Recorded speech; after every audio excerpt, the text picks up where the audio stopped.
Obrigado mais uma vez. Bom dia a todos.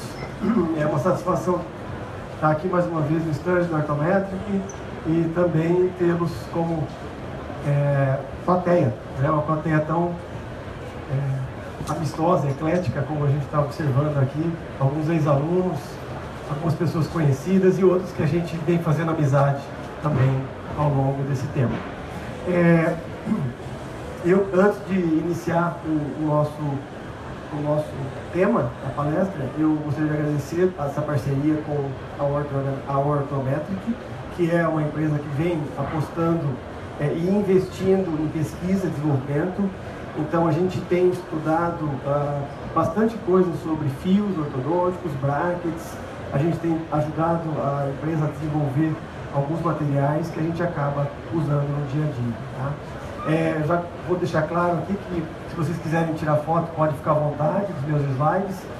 Meus pacientes, eles assinam um termo de consentimento livre e esclarecido. Então, se você precisar documentar alguma coisa, não tem problema nenhum, ok? Dá para ouvir aí certinho atrás? Então, o som acho que está legal. A gente tem essa parceria, a gente tem um instituto em Bauru, né, que é um instituto chamado Cora. A gente vem de algum tempo na docência também. Meu pai fundou esse instituto há muitos anos atrás. E a gente tem feito essa parceria com a Ortometric no sentido de realmente mostrar e pesquisar produtos que funcionam. Aqueles que não funcionam a gente também fala, olha, não funciona, isso aqui não está legal. E essa parceria, obviamente, não é uma exclusividade. Então, tudo que eu for falar aqui, eu não estou falando somente em relação à Ortometric. Vocês vão ver, tem bracket de todas as empresas vão aparecer aqui, certo? Então a gente tem um centro lá em Bauru, que é um centro de pós-graduação, especialização, e um centro avançado também, para atender aos nossos ex-alunos ou aos alunos que estiverem interessados em estudar um pouquinho mais a respeito de mecânicas avançadas, tá? Então, a ortodontia, de uma forma geral, ela vem mudando com o tempo, né? A minha formação é Edgewise. Estava conversando com o nosso amigo Frank ali. A formação nossa é Edgewise, uma formação um pouco mais clássica, né? Baseado em cefalometria, baseado em Tweed, baseado em Steiner. A gente percebe que a ortodontia começou a modificar o esquema de atendimento dos pacientes, planejamento, protocolo de tratamento, quando a gente hoje percebe que o ortodontista ele não precisa mais ter aquela habilidade manual que chegava a calejar os dedos na hora de fazer um arco ideal, certo? A gente fazia arco ideal, a gente fazia degrau, DDD, e fazia uma série de dobras que hoje, felizmente, não é mais necessário. Então, a ortodontia, eu acho que em tudo a gente tem que se renovar, a gente tem que revigorar, e a gente tem que aprender e também desaprender, porque tem coisa que funcionou lá atrás, hoje não funciona mais, né? Ou pelo menos amanhã já não vai funcionar também. Então o que eu vou mostrar aqui é algo baseado essencialmente obviamente em conceitos biomecânicos, né? Onde a gente vai estar aplicando uma biomecânica simples. Não precisa ter medo, porque alguns alunos falam, mas isso aí é muito difícil. A gente não vai mostrar aqui segmentação de arco, não é arco segmentado, a gente vai falar sobre uma mecânica variada, mas pautada em biomecânica, tá certo? Então, eu tenho essa mentalidade. Hoje nós não temos que ter mais aquela habilidade manual tremenda, tá? A gente tem que ter, sim, a gente tem que ter conhecimento de biomecânica. E eu acho que um dos maiores nomes da biomecânica, sem dúvida nenhuma, foi o professor Burston, né? Que foi chefe da Universidade de Connecticut. Então, ele dizia que você tem que não crer em uma técnica específica. Em vez disso, você tem que estabelecer objetivos claros. Eu quero sair daqui, quero chegar ali de uma maneira clara, e a partir então, aplicar a melhor biomecânica possível, que acho que fundamenta qualquer técnica. Então, se você gosta de Ricketts, ok. Se você gosta de Edgewise, ok. Se você gosta de Straight Wire, ok. Eu acho que não tem nenhum problema, independente daquilo que você faz, só que você tem que conhecer e aplicar a melhor biomecânica possível, tá? Então, coloco em perspectiva 3 itens principais que a gente considera importante para aquilo que a gente vai falar hoje. Entender biomecânica, entender o que nós chamamos de sistema autoligável. Tá? Muita gente hoje confunde um pouco, muita gente atribui o bracket autoligável a ser uma mecânica mais rápida, mais efetiva, e não é, a gente sabe disso. Então tem gente que nem usa bracket autoligável, não tem problema nenhum. Essa mecânica que a gente vai mostrar, ela pode ser usada em qualquer tipo de bracket. Tá? Eu não sou fã de um ou de outro bracket. Eu gosto sim muito do sistema autoligável, como a gente vai colocar. Mas, sem dúvida nenhuma, em relação a bracket, eu não discuto. Eu acho que cada um tem sua preferência, cada um gosta, se aperfeiçoa naquilo e segue aquela filosofia. Tá? Agora, em relação à ancoragem, sem dúvida nenhuma, uma das maiores revoluções foi a ancoragem extra-radicular, ou também chamada de extra-alveolar. Ok? Então, para começar, número 1, a gente, obviamente, a gente tem que entender algumas coisas, mas de uma forma muito simples, porque, afinal de contas, a gente não tem um entendimento pleno disso ainda, né? A gente tem muito resultado empírico, trabalhado in vitro. Então, eu chamo aqui do meu pai da biomecânica, o Dr. Nanda, que para mim é um dos maiores referenciais na ortodontia moderna. Tá? Eu tenho tido a oportunidade de conviver com o Dr. Nanda faz aproximadamente 13 ou 14 anos que eu visito a Universidade de Connecticut todos os anos. A gente leva um grupo de alunos. Tá? Então, se alguém tiver interesse também, a gente está indo para lá em abril, tá? num congresso que vai ter na universidade. E ele, para mim, é o meu espelho da biomecânica. É uma pessoa que sempre está um pouco à frente do tempo, porque ele também incorpora tudo de bom que as outras técnicas têm. E eu acho que é isso que nós temos que fazer, incorporar o de bom que uma técnica tem em relação às outras. Então está aqui minha homenagem ao Dr. Nanda, que para mim é um pai que eu tenho tido nesses últimos 13 anos. Ok?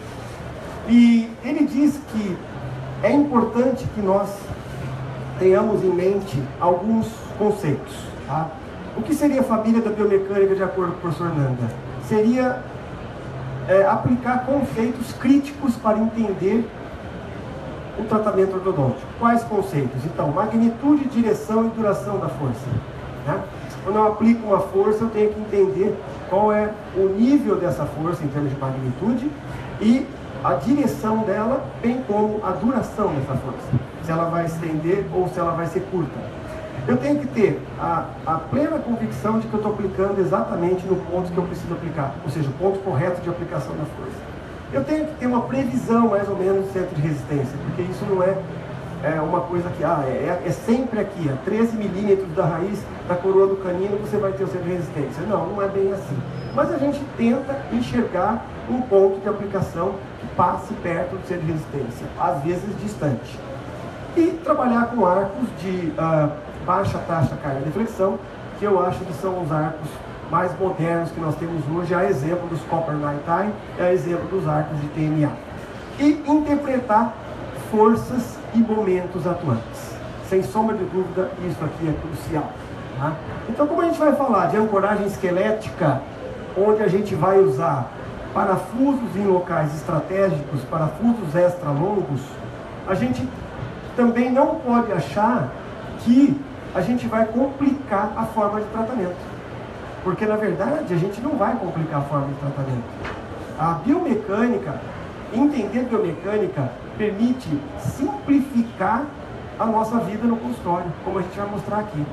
O que a gente fazia no passado, usar um monte de arco, de intrusão, cantilever, aparelhos para distalizar molar que distalizavam por meio de deslize, isso não faz muito sentido hoje com a mecânica que a gente tem usado com os parafusos em nível de crista e em nível de uma área chamada shelf bucal. Tá? Mas dando um breve apanhado do que nós entendemos de sistema autoligável, isso é muito importante. Portanto, eu não defendo a ideia do bracket em si, que seja melhor, não é isso. A gente sabe que não é, tem um monte de pesquisa provando isso. Mas eu entendo que o sistema composto de bracket, de arco, de stop, de levantes, build-up, né? E de ancoragem esquelética extra-radicular, o sistema se torna muito oportuno para a gente trabalhar. Tá? Então, de novo, Não estou aqui para vender bracket e nem para falar melhor de um ou de outro bracket. Se gostam de visual convencional, usem. O nosso curso de especialização é pautado em bracket convencional. Então a gente ensina o aluno a trabalhar em bracket convencional. Tá? Aqueles que gostarem, porventura, do autoligável, obviamente vão ter então um pouco mais de afinidade com o mecanismo, porque a gente não fica trocando fio, a gente trabalha com uma sequência bem minimalista de arcos ortodônticos, como vocês vão poder observar nesse slide. Então, a nossa sequência, ela é minimalista sim. Geralmente envolve a colocação de um fio 14, copper night tie, ou um 16 redondo, um fio 14-25, copper night tie, tá? Um fio TMA 17x25, que a gente faz, se você precisar atribuir torque, é nesse ar que a gente trabalha com torque, porque a gente usa muito bracket estético, e o bracket estético você não consegue trabalhar com o fio de aço 19x25 fazendo torque, porque ele não aguenta. Tá? Então a gente trabalha muito no TMA, e finalmente, né, na hora que você vai intercuspidar o caso, a gente prefere estar usando o 19x25. Não que seja sempre necessário, mas é um fio que a gente gosta de usar por ser maleável e por também preencher um pouco mais o slot do bracket. Tá? Então, nesse sentido, hoje a gente tem um entendimento de que uma sequência de fio que no passado a gente fazia de 12, 14, 16, que é a sequência que eu fazia convencionalmente, hoje eu uso apenas um arco com baixa taxa carga de fricção, um arco copper night tie, térmico, adição de cobre, estabiliza a liga. Esse arco suplantaria para mim, para minha mecânica, tudo isso, e vem suplantando exatamente aqueles 3 arcos. Então, em vez de eu usar 3 arcos redondos, eu uso um arco, tá? Geralmente é um 16 ou um 14, depende da quantidade de alinhamento que eu tiver, tá? E aí eu trabalho numa sequência que vai ser minimalista. A partir de um redondo, a gente imediatamente passa a um fio retangular, que para nós é o 14x25 copper night tie, que é um fio excepcional na hora que a gente vai trabalhar nessas mecânicas de ancoragem esquelética extraveolar. Tá? Então, sem dúvida nenhuma, isso suplanta o uso do quê? De 3 arcos, que para nós também fazia muito sentido usar, que é o 18, o 20 e o 16x22, que é um arco que a gente usava bastante lá em Bauru, certo? Então, hoje, em vez disso, a gente acaba utilizando um 14x25 e a gente fica um tempo maior com esse tipo de arco na boca do paciente, certo? E quanto à ancoragem esquelética, que é o nosso tema, né, houve uma revolução no nosso padrão de ancoragem nos últimos anos. Isso começou lá com o Canome, né? E aí ancoragem, vamos colocar assim, interradicular. E agora a gente vem com essa nova modalidade que veio proposta exatamente pelo professor Chris Cheng, que hoje, sem dúvida nenhuma, pode ser considerado o pai da ancoragem esquelética extraveolar. Tá? Então, sem dúvida nenhuma, o Dr. Chris Cheng, ele revolucionou a ortodontia porque ele tem uma filosofia de mesclar o seu sistema autoligável aos parafusos extra longos. Né? E isso foi, de uma certa forma, uma revolução na ortodontia.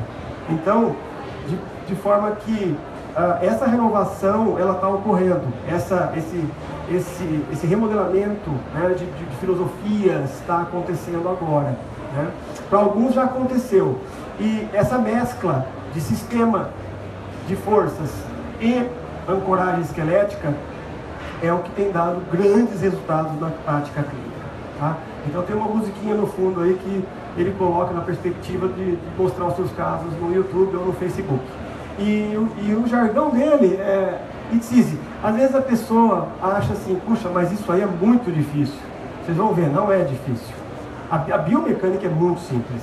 A gente tem praticamente 2 vetores de força e a gente tem que trabalhar com vetores distintos aqui na frente, mas você não vai ter nenhuma dificuldade em aplicar no seu consultório já na próxima semana, se você começar a usar esse tipo de mecânica, tá? Então está aqui a minha homenagem ao grande nome da ortodontia em relação às ancoragens extra-alveolares ou extra-radiculares. A ideia é contemplar então a possibilidade de você poder mover dentes no sentido mesodistal, no sentido sagital, sem que haja o toque das raízes. Tá? Então vamos abrir isso aqui para olhar melhor. O professor Chang coloca nessa perspectiva, né? Esses slides são bem familiares para vocês, porque ele divulga muito isso aqui. A gente teria a colocação inserindo quase que vertical o parafuso, né? Quase que paralelo mesmo ao longo eixo do dente, certo? Dos dentes posteriores, geralmente entre primeiro e segundo molar, como a gente vai mostrar, enquanto que os parafusos convencionais são colocados numa posição interradicular, certo? Uma posição que chega quase a um ângulo de 90 graus. Né? Então, nessa percepção de mecânica, a gente começa a enxergar algumas áreas que não são tão conhecidas. Então as pessoas perguntam, mas o que é buccal shelf? Né? O buccal shelf é o shelf mandibular, que é uma ligeira depressão que a gente tem aqui, entre primeiro e segundo molar. Claro que isso varia de paciente para paciente, tem paciente que tem o shelf mais chapado, tem outros que tem um shelf mais exuberante, dependendo da morfologia mandibular. Só que, no geral, é uma área muito receptiva para a gente trabalhar a questão da colocação dos parafusos longos, como vocês podem visualizar na panorâmica. Então, é uma área extremamente interessante, né, para a gente poder mover sagitalmente os dentes na questão da mandíbula, tá ok? Então, essa é uma área que ele coloca em perspectiva para a gente poder trabalhar essa mecânica, e a outra área é uma área em crista infrazigomática. Né? Então, a área de crista infrazigomática é uma área também muito importante, onde a gente consegue trabalhar toda a maxila, para frente ou para trás, sem ter nenhum problema de tocar o parafuso em nível radicular. Geralmente o parafuso fica por fora, tá, da região, por isso que é chamado extra-alveolar, ele fica mais aqui no cortical, e esse parafuso, ele é longo, exatamente para a gente poder ter suporte que fique do lado de fora da mucosa ou da gengiva inserida. Então, sem dúvida nenhuma, é uma grande modalidade que vem mudando os resultados e as indicações de plano de tratamento na ortodontia. Tá? Então, tem um diagrama muito bonito aqui, ó, que o Chang traz. É um diagrama onde ele mostra onde ficaria a crista. Veja que não é um parafuso no zigomático, no arco zigomático, é na crista do zigomático. Então não precisa ser um parafuso como tem no mercado de 20, 25 milímetros. Tá? Geralmente é um parafuso de 10, 12 milímetros. Ok? Então a área seria essa, e essa seria mais ou menos a localização ideal para colocar na área entre primeiro e segundo molar permanente, que é essa localização que esse lindo diagrama que o professor Cheng traz para nós podermos observar onde que fica a melhor área possível. Fica na região entre o primeiro e o segundo molar, tá certo? Alguns trabalhos, como o trabalho de Eric Liu, trazem a crista na direção do primeiro molar superior. Faz sentido você colocar um parafuso desse na região do primeiro molar só se for uma criança na dentição mista, que não tem o segundo molar ainda. Aí faz sentido. Mas hoje já se sabe que o local de maior suporte ósseo, de maior densidade óssea, é atrás do primeiro molar, entre o primeiro e o segundo molar superior. Tá? Portanto, ele chama de infrazygomatic crest, que é o extra-alveolar mini-screw, que é o microimplante, né, extra-alveolar. E nesse diagraminha que ele coloca também, dá para notar por meio de tomografia onde que fica o parafuso. Ó. Então, em todas as perspectivas 3D, o parafuso sempre fica longe da área das raízes.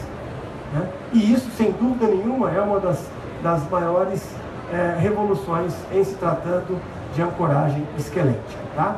Então, se a gente colocar numa perspectiva dessa biomecânica, a gente vai ter o quê? A gente vai ter aqui, a gente tem uma área agora que chama-se infrazigomático, em comparação ao que nós tínhamos no passado, que é uma área entre, né, raízes, né, entre os dentes, tá certo? E que a gente tinha que trabalhar usando, geralmente, uma mecânica de deslize. Você tinha que deslizar o molar para trás, ou os molares, abrir um espaço entre molar e pré, depois tirar o parafuso, colocar numa outra área e retrair todos os dentes. Né? Essa era a perspectiva. Com essa nova modalidade, você consegue puxar tudo para trás, sem precisar, então, trocar o parafuso de local. E isso, sem dúvida nenhuma, é uma grande revolução dentro do que nós estamos falando, da concepção. E a comparação é, um é vertical, muito longo, o outro 6 ou 8 milímetros ficando entre as raízes. Ok? E se a gente colocar nessa perspectiva do moderno e do tradicional, sem dúvida nenhuma, hoje a gente tem essa possibilidade que até então a gente não tinha essa possibilidade. Ou melhor, a gente tinha, né, por meio de uso de mini placas, onde se fazia, ou se faz, as pessoas adeptas às mini placas fazem cristalização normal de mandíbula ou de maxila. Então, agora, esse recurso, ele teria então a mesma função, onde a gente pode trabalhar fazendo diversos vetores de força. Tá? E essa região inferior é chamada de parafuso no buccal shelf, onde a gente observa que ele é colocado de uma forma bem vertical. Então, com isso em mente, a gente tem o quê? A gente tem uma grande possibilidade de não tocar dente e muito menos raiz, tá certo? E com isso, amplificamos o nosso leque de opções de tratamento. E de uma forma muito mais simples do que alguém possa imaginar. Tá? Então, essa mecânica, ela tem alguns vetores que são importantes. Por exemplo, você está levando tudo aqui para trás, você vai ter uma leve abertura do arco na região posterior, então a gente trabalha conservando um pouco esse arco, eu vou falar depois, um pouco mais atresiado quando a gente vai trabalhar, porque ele tende a expandir, por conta desse vetor, que não é tão típico para nós, né? Mas, sem sombra de dúvida, é uma revolução, porque eu consigo, inclusive, trabalhar com o uso de elásticos adaptados. Veja que esse parafuso está recebendo 3 forças. Aquele parafuso lá está recebendo a força do elástico para retrair toda a maxila. Ele está recebendo uma força intrusiva para fechar a mordida. E ele está recebendo a força do elástico para trabalhar na compensação da classe 3. Certo? E ajuda no vetor vertical aqui a extruir os incisivos. O que é muito interessante. Por quê? Porque o parafuso ficando para fora, que é o que a gente deixa mais ou menos 5, 6 milímetros, ele permite que você coloque um elástico adaptado em conjunto com outros elásticos ou molas. Ok? Então, que tipo de parafuso que a gente usa? A gente usa um parafuso que geralmente tem 10 ou 12 milímetros de extensão, de comprimento, e geralmente um transmucoso de 2 e um diâmetro que vai de 1,5 até 2. Existem várias firmas que têm vários parafusos, e aí obviamente que cada um vai ter a sua afinidade maior com determinado tipo de firma. Tá? Eu não estou aqui para vender parafuso e nem para fazer propaganda de parafuso, portanto, na verdade, aqui é a forma como você insere que vai ser distinta um pouco, mas a ancoragem é a mesma.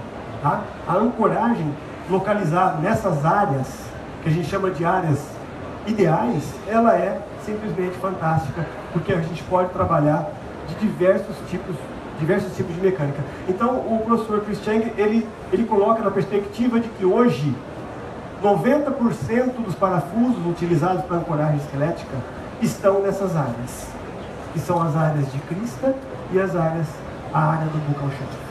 Tá? 90% dos parafusos é instalado nessa área. O resto, a gente tem aqui, ó, a pré-maxila para intruir incisivo, palatino para intruir molar, você pode combinar, ramo para verticalizar o segundo molar inferior. E às vezes você coloca na base alveolar um dente perdido que você quer fazer algum movimento. Mas no geral, o grande filão aí do uso dessa ancoragem esquelética é buccal shelf e crista infrazigomática, ok? E aqui eu tenho um vídeo que mostra, né, o parafuso, mostra a forma como a gente usa, a pega dele, e mostra a inserção, onde a gente faz um orifício guia, que pode ser feito com sonda, ou pode ser feito com uma lanceta, vocês vão ver já já, e a gente coloca, tá, tentando, obviamente, chegar no ângulo quase que paralelo com a região dentária posterior. Tá? Então a gente coloca inicialmente, você pode colocar inicialmente um vetor de 90 graus, depois você vai angulando esse parafuso, você coloca 1 milímetro só, aí você angula e você vai trabalhando, inserindo esse parafuso quase que acompanhando o longo eixo do dente, ou seja, vai ficar quase que paralelo. Então é muito diferente do que nós estamos acostumados quando a gente trabalha com os parafusos entre as raízes. Você coloca quase reto, ou angulando um pouquinho. Aqui realmente é uma angulação bem significativa, bem diferente daquilo que a gente está acostumado.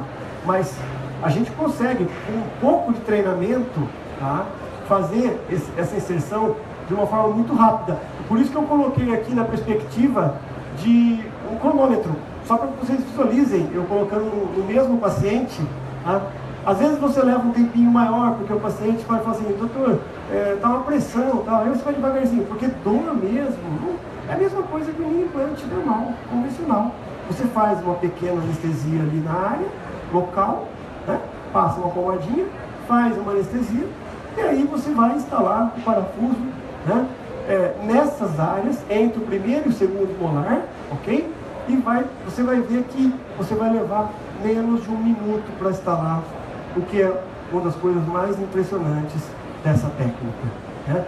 Você não tem um procedimento você não tem um procedimento que você vai ter que perfurar com broca, você não tem nada disso. É simplesmente um orifício, tá? Onde a gente fura, tem um fio guia, um orifício guia, e aí você faz a inserção. Olha lá, 47 segundos e 56 segundos.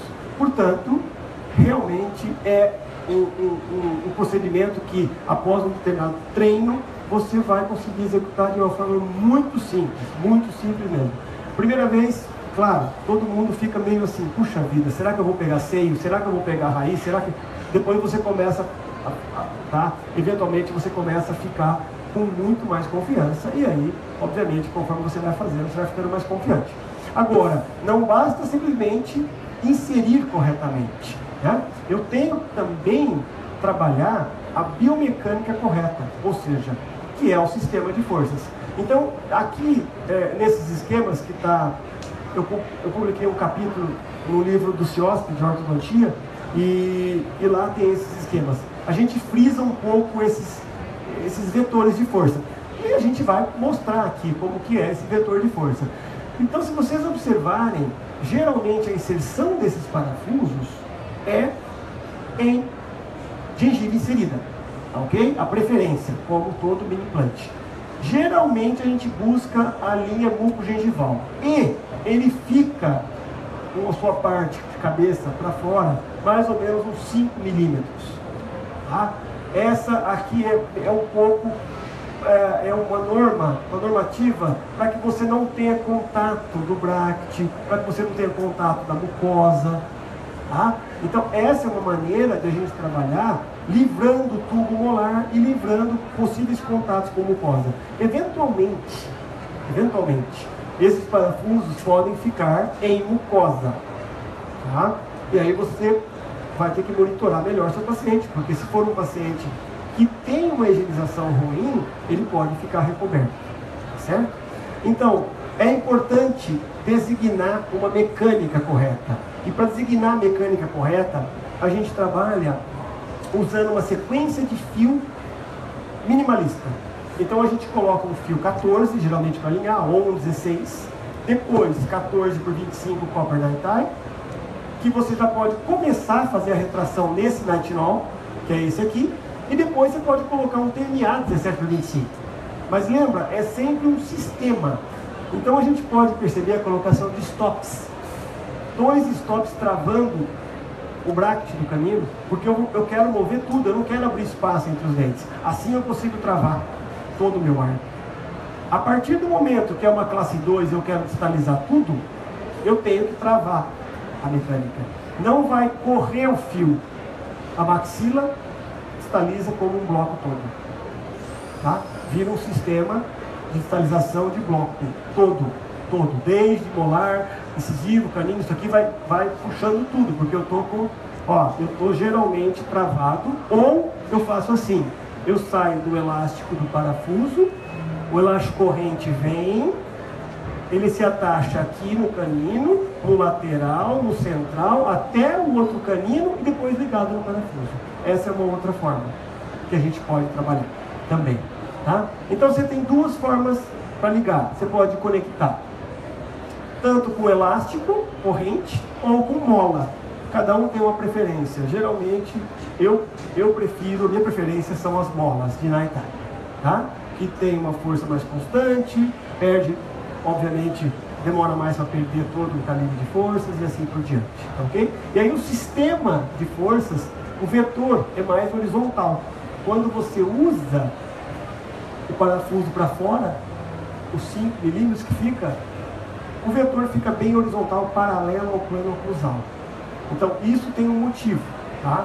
Portanto, quando a gente for pensar em usar essa mecânica, uma das únicas preocupações seria o vetor de forças. A biomecânica aqui é importante.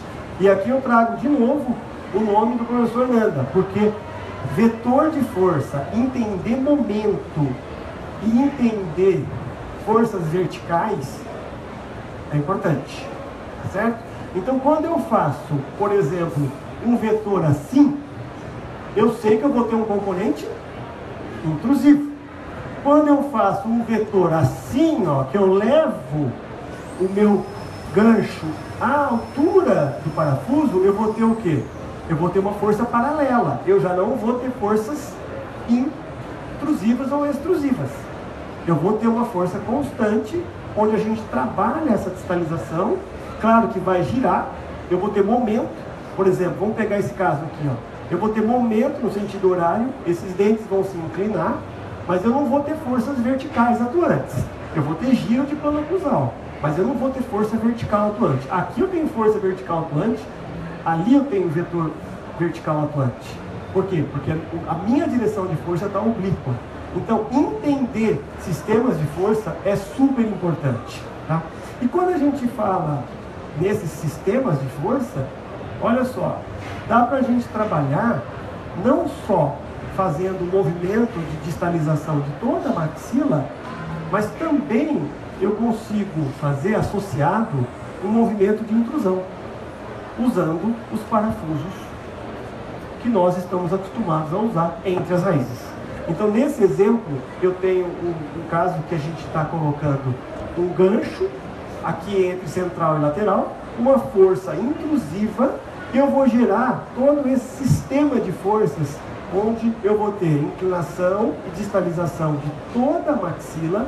E o que eu vou ter na região anterior? Eu vou ter intrusão e vestibularização, momento no sentido anti-horário. Por quê? Porque esses dentes estão ligeiramente retroangulados, tá? Retroinclinados. Fazendo isso, eu faço um vetor que vai vestibularizar, e aí eu finalizo o caso com um controle de torque mais interessante do que o paciente tem, ok? Então, de suma importância entender esses vetores de força.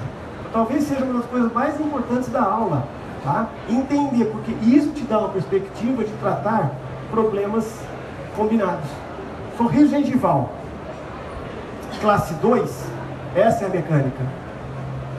Desvio de linha média, paciente com desvio de linha média superior e inferior, essa é a mecânica. Onde a gente trabalha distalizando, girando todo esse bloco superior para a esquerda. E eu trabalho mesializando o bloco inferior. Olha aqui a força do segundo molar até esse parafuso. E eu trabalho distalizando esse lado. Então o que eu consigo fazer? Um giro de ambos os arcos, aplicando a correta biomecânica de forças, tá? Para não ter forças verticais quando eu não quero. Então eu consigo trabalhar nesse caso, ó, que é esse caso, eu consigo trabalhar levando isso aqui para trás, certo? Eu consigo trabalhar levando o arco mandibular, girando tudo para cá, porque eu estou ligando o segundo molar até o parafuso. E aí o segundo molar vai empurrar o primeiro molar, vai empurrar o segundo pré e assim por diante.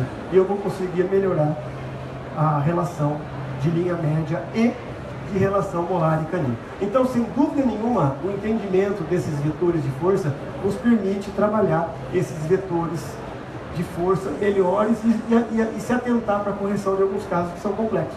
Muitas vezes você tem que ficar usando elástico, né? E aí o paciente às vezes pode não colaborar com os elásticos. A gente sabe que elástico funciona muito bem, só que o paciente tem que usar, né? Então coloco em perspectiva aqui um caso de uma paciente biprotrusa. Existem pacientes que não vão querer extrair dente, certo? Eu não sou avesso à extração, adoro fazer extração, faço extrações de pré, superior, de 4 pré, mas alguns pacientes muitas vezes não querem extrair, como é o caso dessa moça, que tem uma biprotrusão significativa. E aí vem a pergunta, né? Você vai ficar na dúvida, extraio, não extraio, desgasto, não desgasto, o que eu posso estar fazendo? Como que eu levo isso aqui tudo para trás? Então, na perspectiva do uso desses parafusos, existe uma possibilidade, tá? Existe. Como? Se coloca 4 parafusos, certo? 2 na maxila, 2 na mandíbula, e se trabalha fazendo uma força distal, onde todo o arco maxilar e todo o arco mandibular vai ser distalizado, vai ser retraído, tá? E com isso, muitas vezes, você consegue favorecer um resultado que até então era tido como um resultado obrigatório de extrações de pé. Isso não quer dizer que eu não faço extração, pelo amor de Deus, eu adoro extração, tá? Mas sem dúvida nenhuma é uma modalidade que muitas vezes te permite, você pode reavaliar o seu caso, porque se em 9 meses não ficou bom, porque vai ter inclinação, você pode ou continuar com a mecânica, se permitir a área de tuber e a área de ramo, porque você vai ter que extrair terceiro molar, de qualquer forma, não tem como, né? Não dá para não extrair terceiro molar. Então a gente começa a enxergar uma possibilidade onde você, inicialmente, se o paciente não quer extrair pré, mas ele vai ter que extrair terceiro, sem dúvida nenhuma. E aí, você faz as extrações de terceiro, e aí você começa a distalizar todo o ar. As pessoas perguntam, para onde que vai os dentes? Para onde que vão os dentes? Tuber, muito simples a resposta. Tuber e nessa área onde ficava o terceiro de ramo ascendente. A partir do momento que o segundo molar encostou no ramo ascendente, acabou. Já não tem mais como ter uma retração do bloco. Então, você pode estar reavaliando, se realmente chegou nessa área, você vai ter que partir para uma extração dentária, ok? De pré-molar. Então, nesse sentido, existe uma forma de vocês avaliarem, né? Simplesmente questionando o paciente se está bom ou não. No caso dessa menina, ela falou, olha, eu não quero, está bom para mim, eu queria isso mesmo. A retração aconteceu em 9 meses e a mecânica aconteceu numa ordem onde você mudou a angulação dos incisivos, tá? Os incisivos foram angulados para lingual. Como que a gente sabe isso? Por meio da cefalometria, tá certo? Então eu não vou ficar falando de cefalometria, só vou mostrar esse caso com cefalometria, tá certo? Que é muito bom para ver resultado de tratamento. Então, foram extraídos os terceiros, e se vocês observarem, esse molar ocupou o lugar do terceiro. Percebe que ele está inclinado? Aqui também é isso que vai fazer. Você vai inclinar e você, obviamente, vai ter a possibilidade de trabalhar, ó, azul inicial, vermelho após a distalização. Então, é uma modalidade que te permite, muitas vezes, dependendo do caso, ter uma melhora significativa, tanto em nível de mucosa de lábio, né? Porque você consegue reduzir a protrusão do lábio, como em nível de angulação de incisivos, certo? Então a gente saiu aqui, ó, um ímpar de 103 para um ímpar de 94. Quer dizer, houve uma lingualização dos incisivos. E isso, obviamente, reflete no perfil. Tá? E aí você consegue trabalhar tanto no superior quanto no inferior, preservando a relação de Moraes. Tá, ok? Existem outras indicações. Tá? Uma das indicações muito interessantes postuladas pelo Cheng é a indicação de trabalhar na mordida de Brody. Né? Então a mordida de Brody é uma mordida difícil de trabalhar, todos nós sabemos, principalmente quando é unilateral. Porque se você abrir o arco, obviamente que os dois lados vão sofrer esse movimento. Então essa é uma forma onde você coloca botões na lingual dos molares e trabalha, né, com elástico, fazendo o quê? Um vetor de momento. E aí você vai trabalhar toda aquela bateria que está lingualizada, você vai trabalhar fazendo esse vetor vestibular. O que é muito importante que nós tenhamos em mente, que isso aqui tem que ficar afastado. Porque a partir do momento que isso aqui chegar próximo do parafuso, é a hora de parar. Mas também é a hora de já ter resolvido a mordida cruzada de Brody. Então, colocando uma perspectiva, olha só esse ar como era bem atrésico, e olha agora, com 11 meses. Né? Veja numa perspectiva um pouco mais aumentada, que interessante. Olha só, o vetor feito de vestibularização diminuiu a distância entre o arco e o parafuso. Significa que você teve um movimento vestibular significativo dos dentes posteriores. Tá? E isso, obviamente, torna a mecânica muito importante para resolver alguns problemas de mordida de Brody. A exemplo desse caso, que vocês podem perceber aqui o arco se transformando e a gente conseguindo de uma maneira de unilateralidade. Tá? Então, sem sombra de dúvida, é uma mecânica muito interessante, onde a gente trabalha. O paciente tinha uma mordida de Brody por conta do arco mandibular, e a gente agora vê uma nova vertente em alguns meses de tratamento. Ok?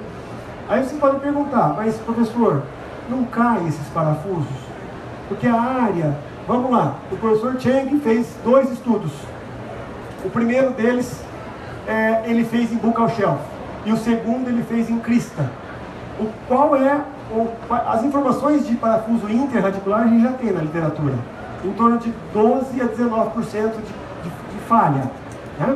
O que é falha? Mobilidade, queda, né? Quer dizer, fratura, etc. Aqui, o extraradicular, ele fica por volta de 7 a 6%. Né? Então, é uma taxa baixa, em se tratando de uma mecânica relativamente nova. Né? Então, essa é a primeira pergunta que a gente se faz. Poxa, Márcio, quanto confiável isso? Né? Até que ponto eu posso confiar dessa ancoragem? Então, aqui estão os dados científicos.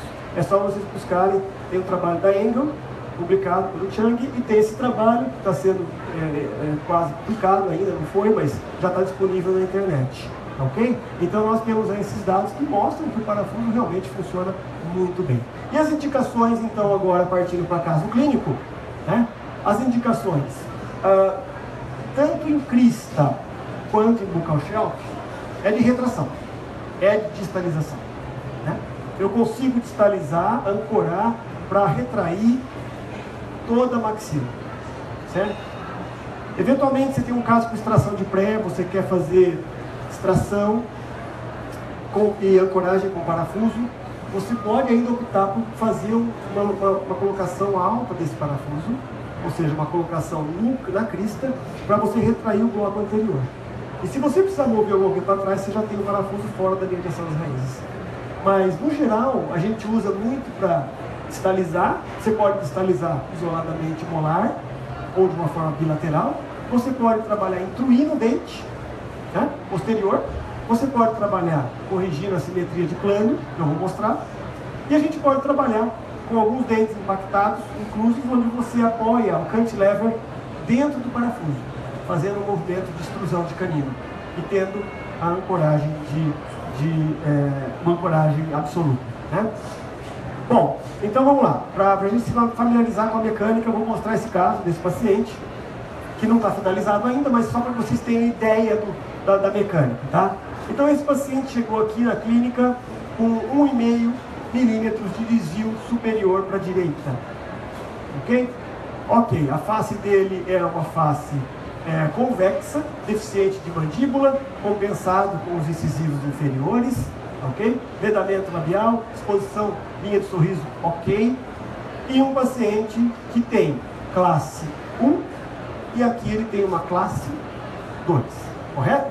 Tudo bem? Então vamos lá.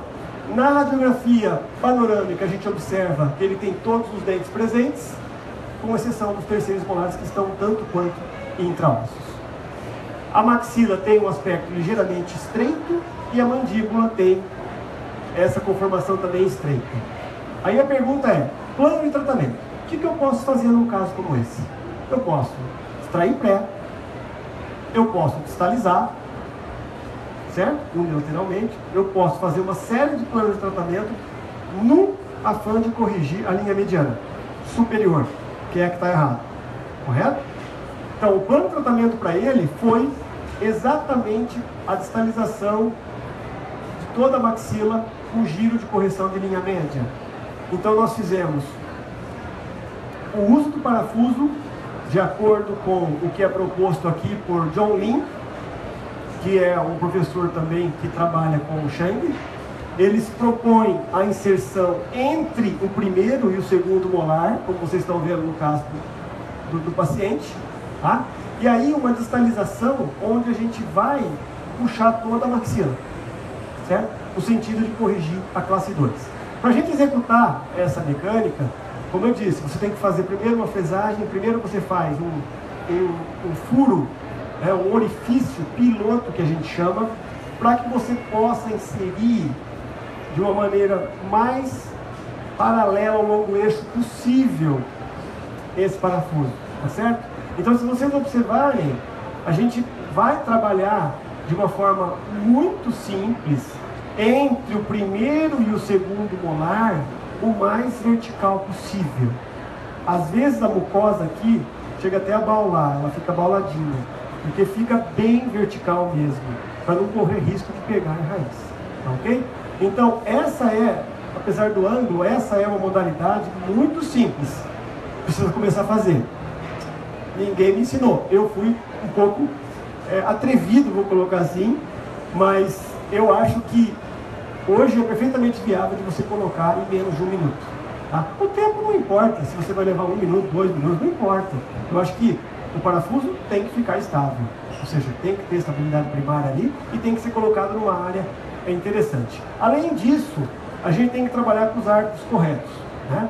Então, frisando novamente, você tem que estar com o arco travado e você tem que estar no mínimo no 14/25 para começar a fazer essa mecânica. Por quê? Porque a gente vai ter que segurar muitas /vezes uma inclinação de plano. Se você trabalhar num arco muito flexível, você corre o risco de inclinar o plano. Idealmente, essa mecânica no 17/25 de TMA. Tá? Idealmente. Mas, para não perder tempo, você tem que fazer rápido essa mecânica. Porque já no segundo mês, a gente já começa a fazer para ganhar tempo. Porque vai levar um tempo para você distalizar e girar toda a maxila. E também, no sentido de acelerar, a gente trabalha com levante. Certo? Por quê? Porque você destrava. E aí que entra o sistema. Mas eu posso fazer levante no convencional? Claro que pode. Claro que pode. Eu posso usar o Popper Night Time 14/25 convencional? Claro que pode. Certo? A gente tem casos com convencional, né? Ligados normalmente, convencionalmente com elastique.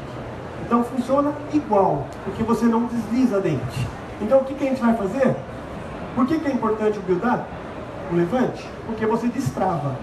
E aí você pode fazer na região de molar, na região de incisivo, ou você pode usar as duas áreas, que às vezes é o que a gente faz. Então, aqui está o nosso prime.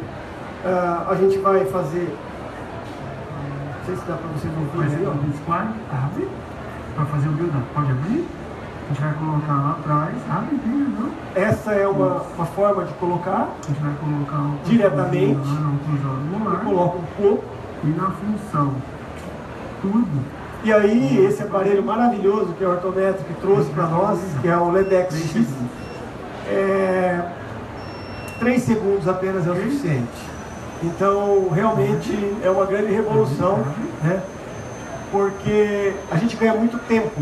Então, fica a dica aqui, esse aparelho que a Orthometric está lançando é um aparelho muito legal para a gente ter, no sentido de você polimerizar rápido. Você pode usar qualquer foto, claro, mas o build-up ele acaba sendo essencial, porque a direção de força também é fundamental. A gente tem que entender que a linha de ação da força vai ser meio que paralela ao plano oclusal, tá certo? Às vezes eu começo com a linha de ação aqui no canino, no gancho mesmo, e transiciono um pouquinho mais alto no decorrer da mecânica. Mas para não perder tempo, tá? E também evitar de colocar gancho no 14 por 25, que pode defletir um gancho, eu prefiro chegar num TMA para colocar um gancho apoiado, para levar um pouquinho a força, uma vez que o meu parafuso ele vai ficar verticalmente posicionado dependendo da quantidade de gengiva inserida que o paciente tem. Porque se é um paciente que tem uma gengiva inserida como ele, ó, olha o tamanho da gengiva inserida que ele tem. Olha a faixa de gengiva inserida. É grande. Ele vai ficar mais alto o parafuso, que a gente vai colocar na linha mucogengival. Tá? Então, com isso em mente, a gente trabalha esse vetor de forças, a gente trabalha essa inclinação e, obviamente, que ao longo dos meses eu vou começar a corrigir a linha mediana. Tá? Uma das coisas que a gente faz muito lá em Bauru é trabalhar a curva de SP rapidamente.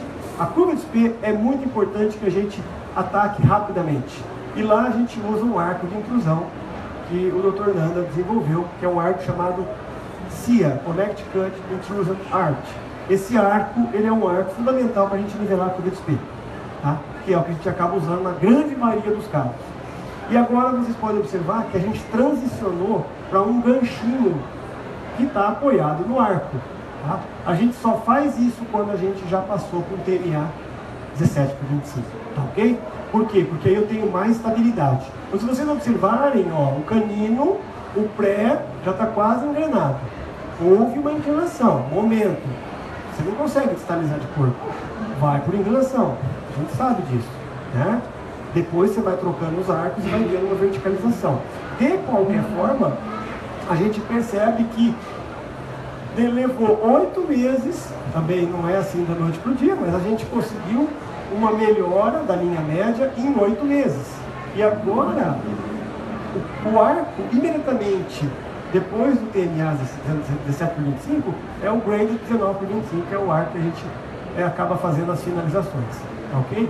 Então, na verdade, é uma mecânica que a gente trabalha como se fosse uma distalização normal, com qualquer aparelho, só que muitas vezes você trabalha com facilidade maior, né? Um custo muito reduzido e com um tempo reduzido também, evitando o laboratório e tudo mais, tá certo? Então o caso desse menino mostra todo o design mecânico, e agora os outros casos que a gente vai trabalhar, obviamente, acabam sendo na mesma sintonia de troca de arcos. A mecânica ela vai evoluindo da mesma forma, tá certo?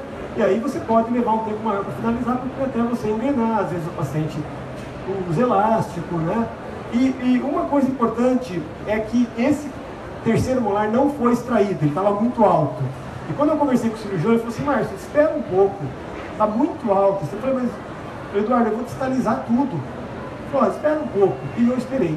Tá? Então, existem aqueles que recomendam extração precoce do terceiro para distalizar, e existem profissionais que simplesmente vão distalizar sem que haja a extração dele. O que pode acontecer é um fulcro. O terceiro fica aqui, o segundo aqui, inclina, e aí você, obviamente, vai ficar limitado na sua distalização, ok? Mas para vocês verem como essa mecânica é bem legal, no caso de uma aluna minha, a Patrícia, ela havia tirado recentemente o aparelho ortodôntico. É um retratamento, tá? Ela ficou aí alguns meses de aparelho e ela queria montar novamente o aparelho. E dá pra gente perceber que ela é uma classe 2 suave, moderada, a meia, quarto de classe 2. E ela apresenta um sorriso gengival com sobremordida profunda, né? Então, nós temos aí uma paciente que foi tratada por uns 6 meses de ortodontia, queria tratar novamente, e a gente tem a facilidade agora de não ter os terceiros molares e um tuber bem exuberante, certo? Então, eu falei, Patrícia, vamos fazer uma mecânica de parafuso? Ela topou. Então, imediatamente, a gente fez a colocação de 2 parafusos na crista e a gente trabalhou a questão sagital dessa maloclusão, tá? Design mecânico, muito simples mesmo. 2 parafusos, arco Copper Nightie 1425, tá aí a inserção deles em uma panorâmica, dá para ver como foi colocado, tá? Elástico em cadeia, força oblíqua, por quê? Porque aí eu consigo melhorar o quê? O sorriso gengival. Se é um paciente com sorriso gengival muito extremo, 2 parafusos aqui e combina a intrusão com distalização. Aqui não, aqui como não era tão notório o sorriso gengival, a gente preferiu evitar de colocar os 2 parafusos que acabam incomodando, obviamente, né? Você tem mais 2 parafusos bem na região anterior. E aí começamos a fazer a mecânica que vai causar um giro no sentido horário, né? E vai ter um componente menor, mais intrusivo, tá certo? E a partir daí, a gente tem a evolução da mecânica, a gente observa também que o sorriso vai melhorando ao longo do tempo, né? A gente vai tendo um componente intrusivo, tá? Que não é muito grande, mas é significativo.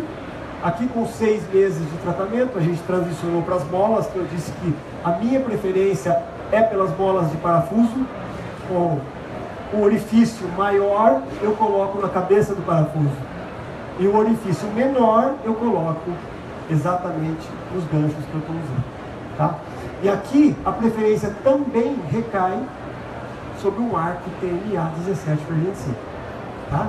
Então seria o ideal trabalhar nessa mecânica com um arco 17x25 para você não ter muita flexão nessa área de gancho, tá, ok? E aí o caso foi evoluindo, com 8 meses a gente já tem uma melhora significativa da questão do sorriso, ainda precisa de algum detalhamento, refinamento, a gente precisa estar trabalhando também com algumas dobras, então a gente tem usado os arcos de finalização, o braided, superior e inferior, e eu não tiro o parafuso até que eu tenha certeza que o caso não vai recidivar, ou pelo menos não vai tentar retornar a uma posição onde a gente tem que levar até o segundo molar, tá? Porque essa mecânica, se você não leva até o segundo, você cria degrau, do primeiro para o segundo. Então não é prudente fazer essa mecânica sem que o segundo molar superior, sem que ele esteja na posição, tá? Então essa é uma dica importante. E do ponto de vista de estabilidade, o que se fala, porque nós não temos trabalho que é muito novo, né? É seguir os mesmos preceitos, ter a maior verticalização possível, o maior paralelismo radicular possível, tá certo? Então essa é a premissa para que a gente tenha estabilidade. E investir bastante na finalização, né? Ou seja, elásticos posteriores. Eu vou mostrar aqui a dica de finalização que a gente faz, mas no geral você tem a possibilidade de tratar alguns problemas combinados, como intrusão de incisivo, né? Intrusão anterior, melhorar o sorriso gengival e melhorar a relação sagital de classe 2, tá, ok? A exemplo do que nós conseguimos na Patrícia. Perfil ficou praticamente o mesmo, não tem modificação nenhuma, né? Então é um caso moderado de classe 2, certo? Obviamente, quanto maior é a discrepância sagital, maior a influência no perfil, até com essa mecânica, né? Mas está aí o caso finalizado num tempo de 1 ano, e aqui a gente observa que eu estou com o parafuso, né? Eu realmente tiro 1 mês depois que eu acabei o caso, ou 2 meses, enfim. eu deixo ele quietinho lá, porque não vai fazer problema nenhum. Tá? Então tá aqui o caso para a gente mostrar. Agora eu vou mostrar um outro caso de uma menina que começou comigo na dentadura mista, tudo certinho, linha média ok, relação 1 quarto 2, né? Aqui também 1 quarto 2, mas nada muito grave. E ela tinha impactação, quer dizer, ela tinha os caninos numa posição ruim, vamos colocar assim nessa perspectiva, principalmente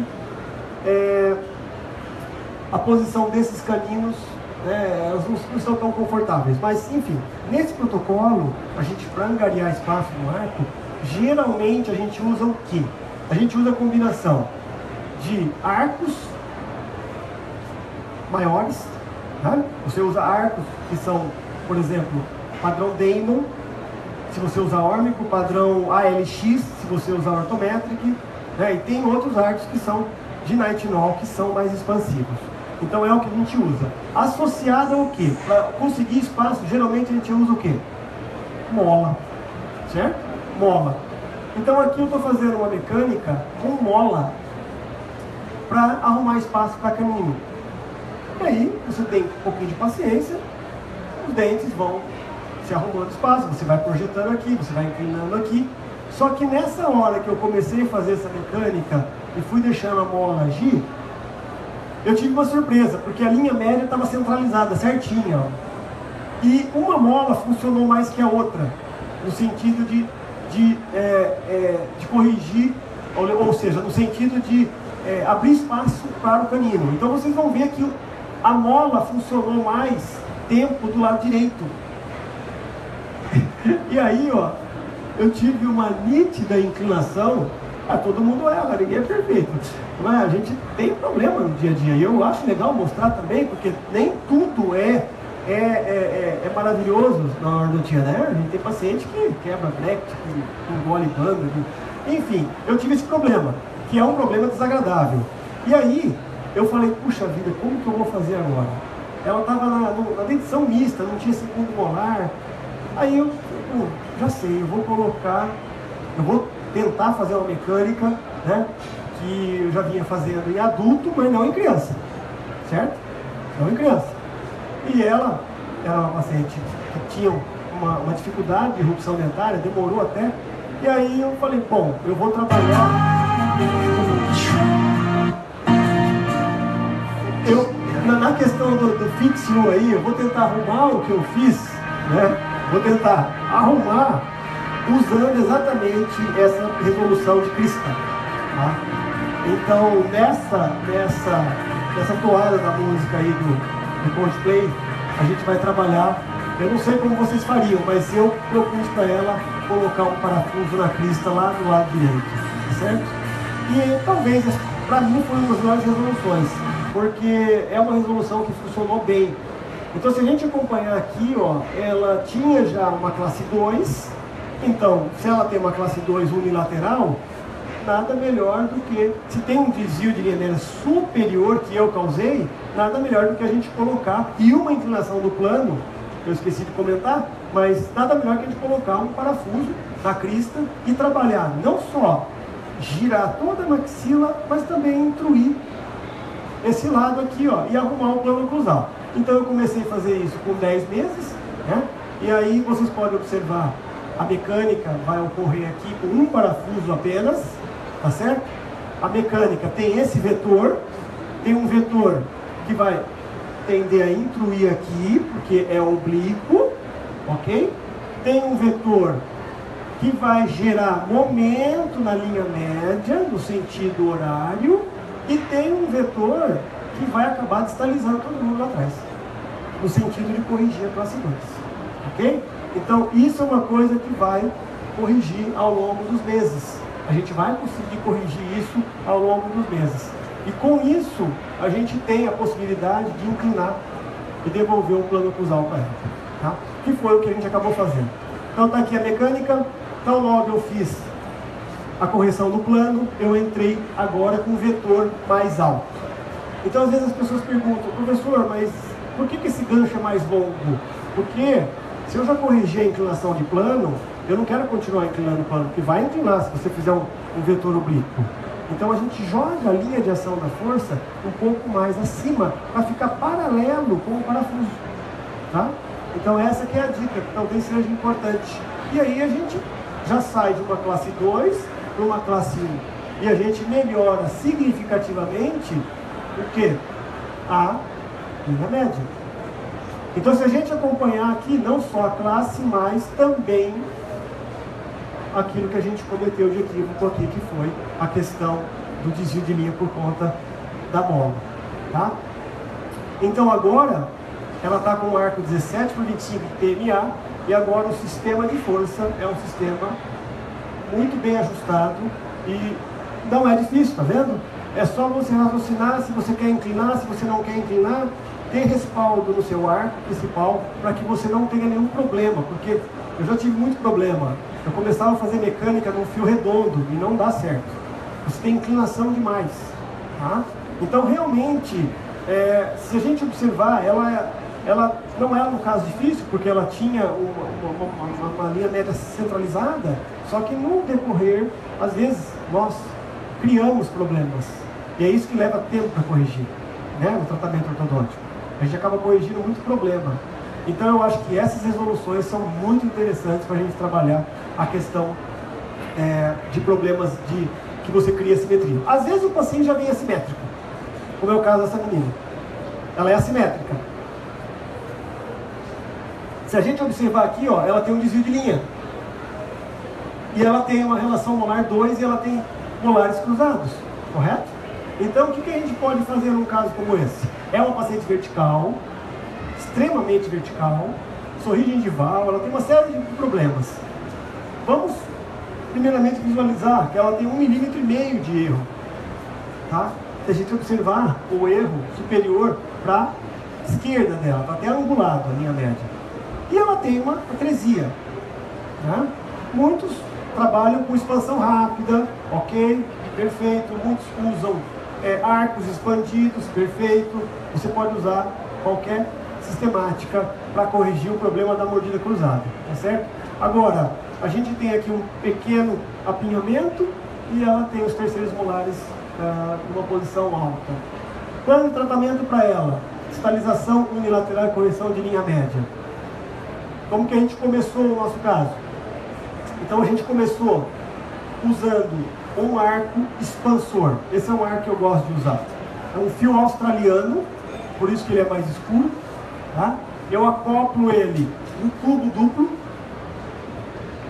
e eu gero uma expansão transversal. E isso faz com que a gente tenha apoiado no outro fio principal, que é o fio 14, um componente, um vetor transversal. Claro que às vezes isso não é suficiente, então você pode estar combinando essa mecânica com o expansor. Se você gosta do Hirax, ok, do Haas, se você gosta do bihélice, quadrihélice, arco em W, ou mesmo o que eu acabei fazendo nela para acelerar o processo de cruzamento, eu acabei colocando uma BTP, tá? Porque eu não queria perder tempo. Então eu acabei fazendo uma mescla, acabei colocando uma barra e acabei fazendo uma correção até um pouco mais viável, porque do ponto de vista palatino fica mais fácil corrigir essa mordida cruzada. E aí, a ideia, vocês estão vendo uma classe 2, né? Classe 1 do outro lado, classe 2, levante oclusal. Agora, vocês podem observar um arco de intrusão inferior, que a gente está nivelando a curva de espinho, a gente gosta de usar dessa forma, 14,25, né? Copper Night Tie. Já travei, e agora a gente vai proceder à colocação do parafuso. E aí o parafuso, esse parafuso, ele ficou um tanto quanto alto, certo? Esse parafuso ficou bem alto.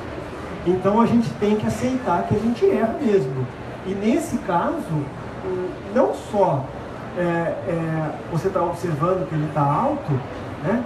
Mas o vetor de forças que ele vai fazer, se você não puder ter esse vetor de inclinação, não faça nessa inclinação.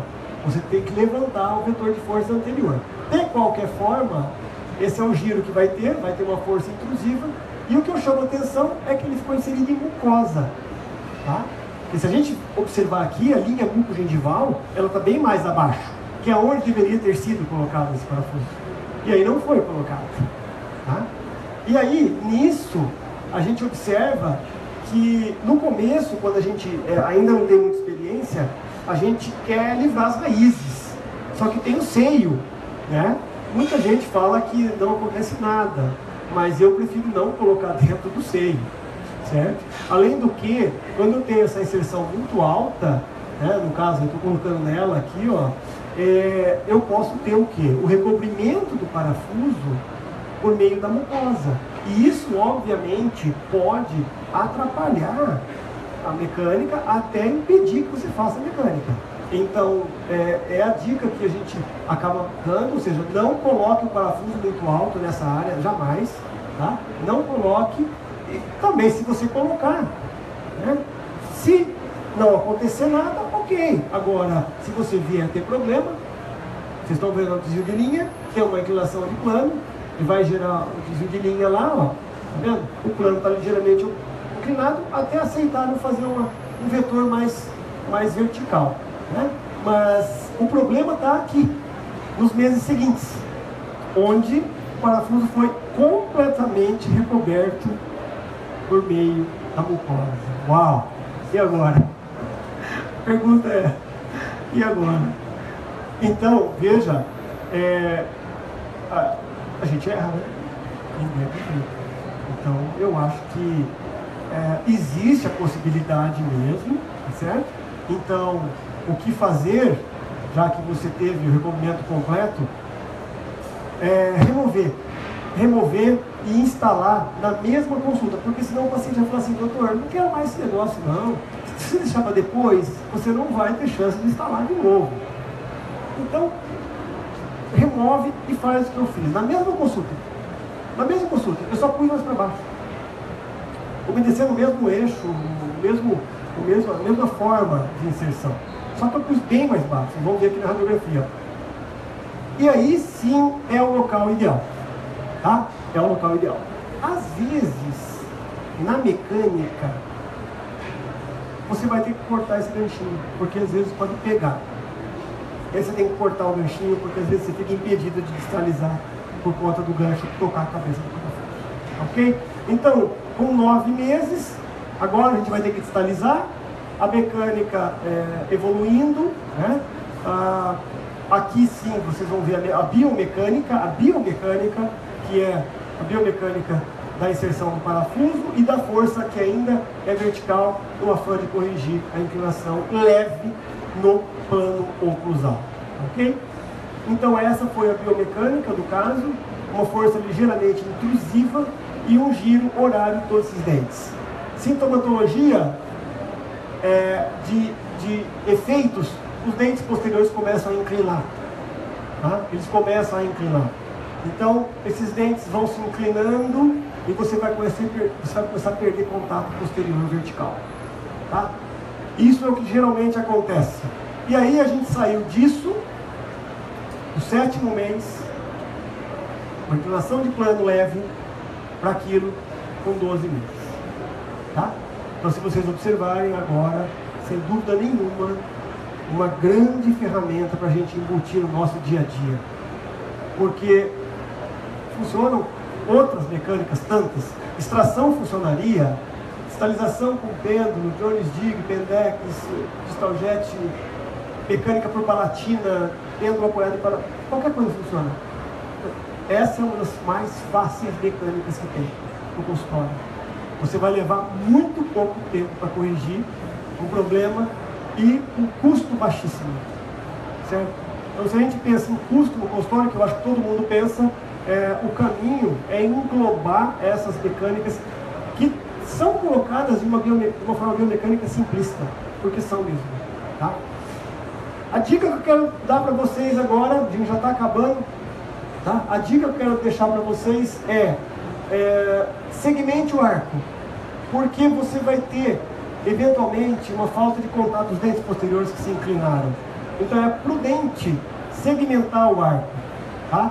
Onde a gente trabalha com 17/25 geralmente embaixo, e aqui você pode também trabalhar, e você vai fazer essa inclinação e vai usar elásticos apoiados de uma maneira intermaxilar, ok? E aí, claro, vai ter paciente que vai funcionar isso aqui em um mês, outros 2, outros 3 e aí por diante. Agora, tome cuidado para não abrir espaços, por isso que vocês estão vendo a corrente conectada do molar aqui até o parafuso do outro lado, para não abrir espaços, porque existe uma tendência a abrir espaço. E aí, você vai remover o seu parafuso de uma forma como vocês quiserem. A minha remoção é assim: eu faço o uso de um tópico, anestésico tópico, aí eu uso uma Mathieu e vou tirando bem devagarzinho, bem devagarzinho. O paciente não precisa ser anestesiado para fazer esse procedimento, tá? Então, essa é a forma como eu gosto de fazer. E geralmente quando eu vou tirar o aparelho, ou seja, praticamente aqui já estava finalizado o caso dela. Detalhamento mecânico, que eu acho importante, aqui já está quase finalizado, tá vendo? Falta ter que estudar um pouquinho só, ela ia aumentar esse lateral depois, mas de qualquer forma, o detalhamento mecânico eu acho importante. Então, se vocês quiserem tirar foto, pode tirar, fica à vontade. Ó, 14, juntamente com levante de mordida, essencial. Juntamente com levante de mordida é essencial, tá? 14/25, ambos copper night tie. Você já pode entrar com o parafuso e com sua mecânica de abrir mordida. Se você gosta de reversão de curva, faça reversão de curva. Se você gosta de arco de intrusão, não tem problema nenhum, faça arco de intrusão. Eu prefiro arco de intrusão, controla melhor a inclinação do molar, mas qualquer mecânica funciona, tá? Número 3 ali, o 17/25 de TMA, sem dúvida nenhuma, é a hora que você tem maior estabilidade da mecânica, você vai fazer a maior parte da distalização ou do giro no 17/25 TMA. Tá? Você pode trabalhar até com torque. Se você gosta de usar bracket autoligado estético, é o arco que você tem que usar, 17/25 TMA. Se você fizer torque no retangular 19/25 nesse bracket, fatalmente você vai estourar os brackets. Não aguenta. Tá bom? Então tem que ser um 17/25 de TMA. Finalização 19/25, recolagem e intercuspidação. Você pode estar usando o braiding. Então, o caso, como aqui já numa fase de pré-finalização, essa menina não extraiu o terceiro. Eu insisti muito para ela extrair o terceiro. Lá em Bauru tem muito paciente que tem medo de extrair dente. Então vocês devem ter pacientes assim também. E acabou que não foi feita a extração do terceiro superior, tá? Eu acho que isso acabou atrapalhando e demorando um pouco mais o caso. Aliás, o direito, desculpa. O direito que foi o lado que a gente girou. Tá? Foi o lado que a gente girou aquele terceiro molar. E o caso dela, né? Que ficou, penso eu, razoavelmente bom, em vista do que era uma classe 2, vocês viram. Então aqui o caso finalizado, linha média coincidente, antes, em cima e depois aqui embaixo, tá? Então essa, sem sombra de dúvida, é uma alternativa a outras mecânicas de extração, ou mesmo mecânicas de distalização, tá certo? Recentemente a gente publicou um trabalho na revista Clínica Dental Press que mostra detalhadamente essa mecânica. Se vocês quiserem ler, tá aqui ó, na revista que foi publicada agora, em janeiro, tá certo? Esse mês passado. Então aqui está o nosso artigo publicado na revista Dental Press 2016-2017, volume 15, número 6, ok?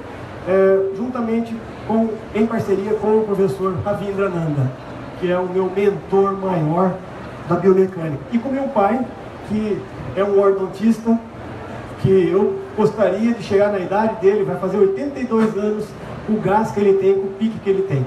Ele ainda dá aula. Meu pai faz 60 anos que está na USP, lá em Bauru, e ele dá aula ainda, ele gosta do que ele faz. Eu espero chegar com a vitalidade dele na idade dele, né? Então, agora finalmente, para a gente finalizar nossa palestra, a gente vai falar sobre o buccal shelf, tá certo? Eu quero mostrar um caso clínico de buccal shelf. Então, o buccal shelf, como a gente já mostrou, a gente pode corrigir mordida cruzada de Brody, né? A gente pode fazer correções assimétricas, desvios, como a gente já mostrou também, e a gente pode fazer uma ancoragem para retração de todo o bloco. Vou mostrar o caso dessa menina, que não está finalizado, mas eu acho que dá para entender bem como que é o design da mecânica. Essa é uma paciente classe 3, que tem uma vontade de colocar aparelho, e que chegou para mim lá em Bauru com a seguinte premissa: doutor, eu não quero operar. Ela já tinha ido de alguns colegas lá em Bauru, e aí ela falou, olha, eu não quero operar. Eu falei, tá bom, vamos ver o que a gente pode fazer. Ela tem um dente cruzado, ela tem uma compensação pequena, ela tem uma classe 3 significativa, mas o perfil dela é um perfil bom. Esqueleticamente ela é 3, um ITS de -4 é 3, tá? Agora, o que chama atenção? Primeiro, a discrepância é grande para usar só elástico. Até funcionaria, mas vai ter que usar muito. Segundo, ela não quer cirurgia. A primeira coisa que eu faço num caso desse é encaminhar para o Eduardo Santana, meu amigo lá em Bauru, e falar, Du, ajeita aí, porque eu também não vou ficar me enrolando com casos complexos, né? Agora, o que ajuda nesse caso, que eu até fiquei assim, será que eu levo para cirurgia? Será? O perfil dela não é tão ruim, né? Então, sob essa ótica, eu falei, olha, a Maria Flávia, você quer fazer mesmo? Vamos fazer uma mecânica que é nova. Claro que você não vai ser a primeira cobaia, você não vai ser a cobaia, mas é nova, vamos ver. Pode ser que dê resultado e você fique satisfeita. Então, o plano de tratamento para ela foi a colocação de buccal shelf, né, de parafuso no buccal shelf, para a gente levar tudo isso aqui para trás, tá ok? Então, a gente começou no primeiro mês com os arcos Copper Night Eye, 14 e 14 por 25, ela não tinha apinhamento, então a gente começou com 14 e 25, tá? Tá aí os arcos 7x7 colado, tá aqui um videozinho da mecânica de instalação do parafuso, que a gente acaba fazendo uma instalação. Geralmente o buccal shelf ele fica em mucosa, tá? A maioria das vezes. Por quê? Porque é uma área ali, como eu disse, às vezes o shelf mandibular do paciente, ele não forma um platô, ele é mais reto. Então você vai ter que acabar inserindo uma posição até mais afastada e você vai acabar ficando em mucosa, tá? Bom, dica: peça para o seu paciente escovar muito bem essa área. Peça para o seu paciente escovar muito bem essa área, porque você pode ter problema, sem sombra de dúvida. E por isso que os parafusos têm que ser longos, 12 milímetros, 10 milímetros, 2 de transmucoso, tá? Para que você possa ter, ó, essa sobra. Tá vendo? Você tem que ter um alívio, porque senão você pode ter problema, tá? Então, inicialmente eu fiz um vetor de forças um pouco mais baixo, passando até abaixo do centro de resistência desses dentes, ou mesmo no centro de resistência. A biomecânica aqui, na hora que você vai distalizar a mandíbula, vai inclinar tudo para trás. Vai inclinar tudo. E obviamente que os incisivos vão ser lingualizados. Só que quando você joga a força um pouco mais abaixo, você tem um controle da angulação dos incisivos inferiores. Então aqui, ó, formam 2 pontos. Então faz esse giro, o que vai controlar pelo menos parcialmente, porque o paciente já é 3 compensado, então você não vai ter muita forma de controle de torque com essa mecânica não. Mas é um design que eu tentei fazer nessa paciente, tá? Então já no 3º mês comecei a fazer a mecânica de distalização. Lembrando que a gente gosta de trabalhar num arco TMA 17 por 25, né? Levante, muito importante. Aí eu transicionei a forma de ligação. Então essa é a forma clássica de ligação, onde a gente conecta o parafuso, a mola do parafuso até a área do canino.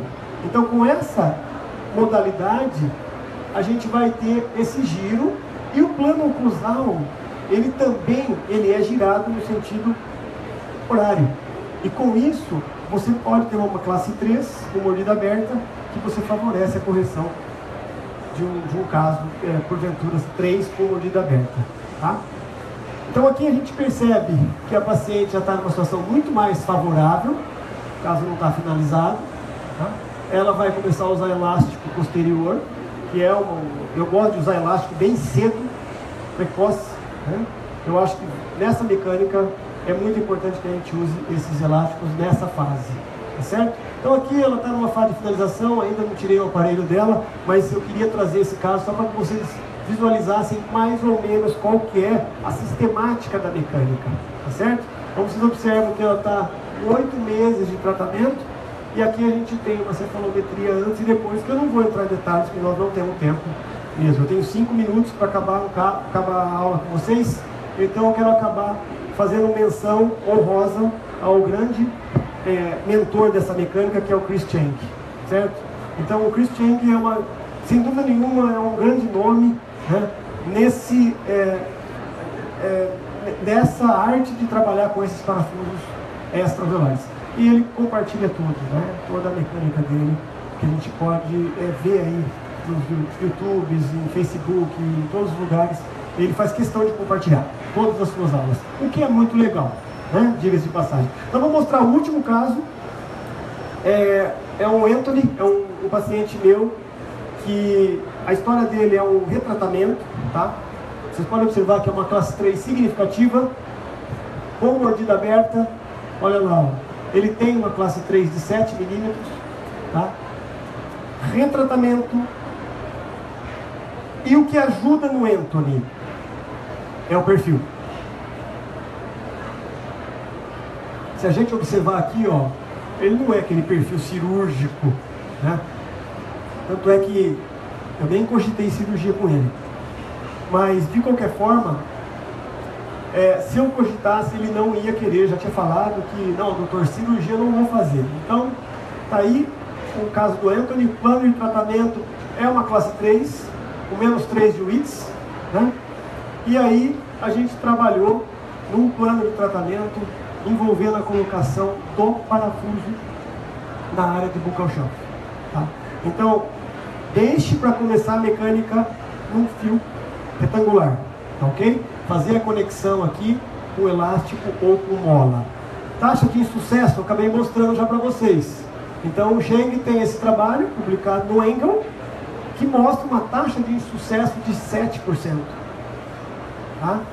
Então esse trabalho é um trabalho bem recente, publicado em 2015, e que nos mostra que é possível fazer uma mecânica de estalização de mandíbula, tá ok?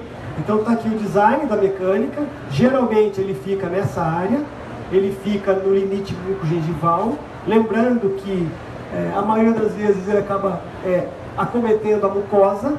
Então eu geralmente faço um recobrimento com top comfort dele, porque machuca o paciente às vezes a mucosa, porque ele fica muito angulado, machuca o queixo do paciente, e eu acho prudente a gente dar o melhor conforto possível. Nesse caso, ele ficou em mucosa móvel, assim como a maioria dos casos, tá?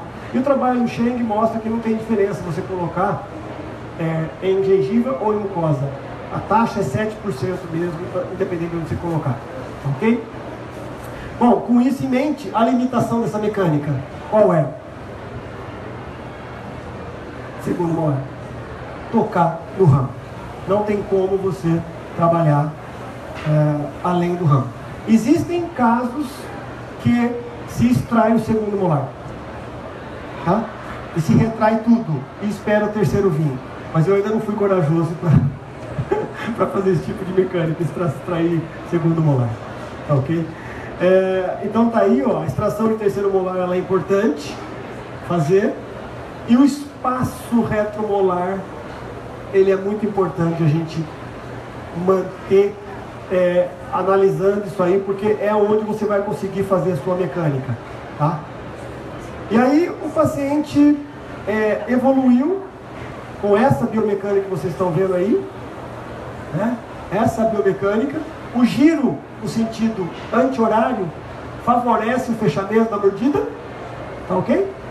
Favorece. A partir do momento que você fechou, aí você pode continuar puxando com um gancho mais baixo, para não ter um aprofundamento completo da mordida. Porque se você continuar, vai continuar fechando a mordida, tá? Então, essa é uma foto que o Dr. Cheng cedeu para mim, para colocar no nosso artigo, na Dental Press, de 2016. Tá? E aí a gente tem 8 meses, a biomecânica mostrando a retração de todo o bloco, né? Então, menção aqui ao Dr. Nanda, que me cedeu esse diagrama. E a força, vocês poderiam perguntar, né? Então, geralmente, tanto em nível de buccal shelf quanto em nível de crista, a gente usa uma força que varia de 250 até 350 gramas. Tá? Então, na literatura, o Chang coloca de 8 a 14 onças, o que equivale aí a 227 até 400 gramas por lado. Por lado, tá ok? Então, é importante você dimensionar bem sua força, que é o que nós temos para seguir na literatura. Não tem muito trabalho sobre isso, certo? É uma mecânica muito nova. Então, a gente não tem muito respaldo científico sobre isso ainda, ok? O fato é que, comecei a mecânica, fechou a mordida, pode transicionar o seu sistema de forças um pouco mais para baixo para controlar quem? O torque dos incisivos, tá certo? Então, eu não me apego a bracket, a torque que tem, eu uso qualquer prescrição, eu não sou de ficar muito preocupado em tipo de prescrição. Eu acho que se vocês também usarem brackets convencionais, daria a mesma coisa, tá certo? A única questão é que quando você se acostuma com uma mecânica, você gosta de seguir ela, e eu me acostumei a fazer essa mecânica, não essa, né? Eu gosto de usar um autoligável. E uma dica muito importante: fechem o arco, porque você vai ter uma questão de você trabalhar expandindo o arco posterior, tá? Então a dica é: feche o arco na região aqui, ó, faça um diagrama um pouco mais fechadinho, porque vai favorecer a sua biomecânica, tá ok? Então tá aí, a gente saiu daquela posição para essa com 13 meses. Cefalometricamente, para quem gosta de ver resultado, ó, olha o que aconteceu. Uma pequena inclinação, uma pequena distalização mandibular. Se a gente for observar o plano oclusal, ele vai girar no sentido horário, tá? Ele girou aqui em 7 graus, para quem quer ver algum número, tá certo? Horário, anti-horário, e o ímpar, que era desse azul, veio para o vermelho por volta de 3 graus, ok? Essa foi esse é o objetivo que foi proposto, e aí tentando controlar ao máximo. Alguma inclinação você vai ter indubitavelmente. E aí você pode ainda restar um único lado, você pode ativar simetricamente, isso que é legal, você pode girar, e aí você pode trabalhar simetricamente nos seus casos, tá ok? Então o caso está aqui quase finalizado, agora com o graded, 17 meses. A panorâmica mostrando que o espaço posterior foi ocupado, parcialmente, tá? E o nosso amiguinho, feliz da vida, que tirou o aparelho com 20 meses, ok? Então, obviamente que a gente não pode esperar pouco tempo para essa mecânica, né? Depende muito de quanto você precisa controlar, mas eu acho que é razoável pensar aí entre 1 ano e meio a 2 anos, ok? Bom, então, como forma de conclusão, primeiramente, a gente vai aqui colocar na perspectiva de aplicar um correto sistema de forças, tá? É importantíssimo, a mecânica é super simples, mas é importante que você dê atenção à biomecânica, tá? No meu caso, eu gosto de usar o sistema, levante, stop e autoligável. Isso é meu, é particular, tá? Confesso que eu tenho um pouquinho mais de trabalho para finalizar com o autoligável, porque eu tenho que fazer mais dobra, mais detalhamento. Indubitavelmente, a gente tem um pouquinho mais de trabalho. Eu acho que todos nós devemos ficar atentos a novas tecnologias. Então, sempre com a mente aberta, né? A gente pode conseguir um resultado muito legal com algumas mecânicas como essa, tá? Então, o nosso tempo está acabando. Eu queria agradecer aqui a presença de todos vocês. Meu e-mail está aqui, Facebook, Instagram. Às vezes eu posto algumas mecânicas, é raro, mas às vezes eu posto. E estou aí à disposição de vocês. Agradeço a Orthometric, agradeço a minha família por me permitir estar aqui hoje também, porque sem o apoio da nossa família a gente não faz nada. E o professor Davi Normando me pediu para que passasse um vídeo do que vai ser a ABOR desse ano, tá? Lá em Belém. Ele me pediu que reproduzisse esse vídeo, que é simples, para finalizar a nossa aula, tá certo? Então, é uma oportunidade, vai ser de 11 a 15 de outubro,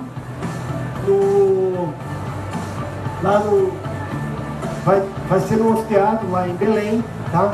E ele me pediu para que colocasse na aula, então tá aqui. Eu agradeço a todos vocês imensamente pela disponibilidade de estar aqui hoje, e estou disponível a perguntas, se vocês tiverem. A gente pode responder perguntas se vocês tiverem, e a gente fica à vontade, tá?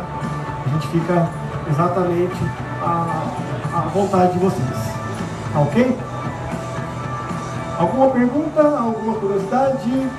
Deixa eu só diminuir aqui. Você pode... que agora eu vou tirar isso. Deixa eu só trabalhar aqui, ó.